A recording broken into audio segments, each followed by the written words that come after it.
მოგესალმებით ჩემო ძვირფასებო და ეხლა მე თქვენ გასწავლით საოცარ საუზმეს. შეხედეთ, ეს არის გატარებული ნიგოზი, შეკმაზული, სუნელებით, ცოტა ნიორიც აქვს. შეხედეთ ეხლა. აი აქ, აი ესე ჩავახლით კვერცხს. აი ესე. 1 და 2. აი ესე 2 კვერცხი და ამას კარგად აურებთ. აი ესე. თან პარალელურად გაზი ჩავთოთ. აი ესე აურებთ. თქვენ იცით რომ ნიგოზი ძალიან სასარგებლოა და მოკლედ ნიგოზი და კვერცხი ერთად არის საოცრება. არ გეგონოთ ეხლა ნამცხვარს ვაკეთებ. აი ესე შეხედეთ, ეს ფერადი ქაღალდები რატო ყრია, იცით აქ? ესე მომწოს ფერები როა. და ეს ფერები რო მიხარია. ესე რო უყურებ.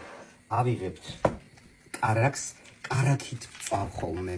ამ შემთხვევაში, როცა ნიგზით ვაკეთებ კვერცხს, კარაქით ვაკეთებ ხოლმე. კარაქი მაინც სასარგებლოა ფილტვებისთვის და არ ვიცი, ისე მეცხიმიანი მიყვარს და არც არ არის სასარგებლო, ძალიან ცხიმიანი. და აი შეხედეთ, რამდენია, აი ესე, ოღონდ აი ახლა ნახეთ. აი შეხედეთ, რა ლამაზი თეფშია, ამას უყურეთ. საოცარი თეფში. ისე სიმართლე გითხრათ, ცოტა მეტი მომივიდა ნიგოზი. ამდენი არ უნდა ყოფილიყო. მაგრამ ვიჩქარე და მოჩქარეს ხო იცით? სულ ყველაფერს რო აფუჭებს, მაგრამ არა უშავს. ნუ მე მიყვარს. აი შეხედეთ, აი ხა ნახეთ, საერთოდ ხო აკეთებენ ხოლმე. იმას ხო აკეთებენ ხოლმე კვერცხს. და აი ესე უნდა ურიოთ, აი ეს კარაქი ბოლომდე რო გავუჯდეს. აი ესე. დავაგდო. აი შეხედეთ.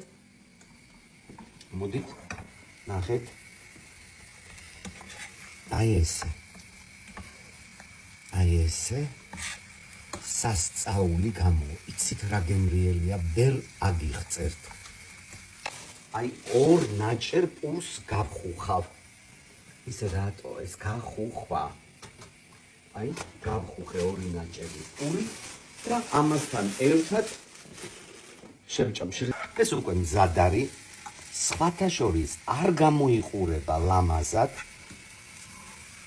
მაგრამ აი გემრიელესია, საოცარია და ამ საჭმელს უნდა დავარქვა ჟებჟანე. ანუ დილაობით მივირთვათ ჟებჟანე, კვერცხი ნიგოზით. მიყვარხართ.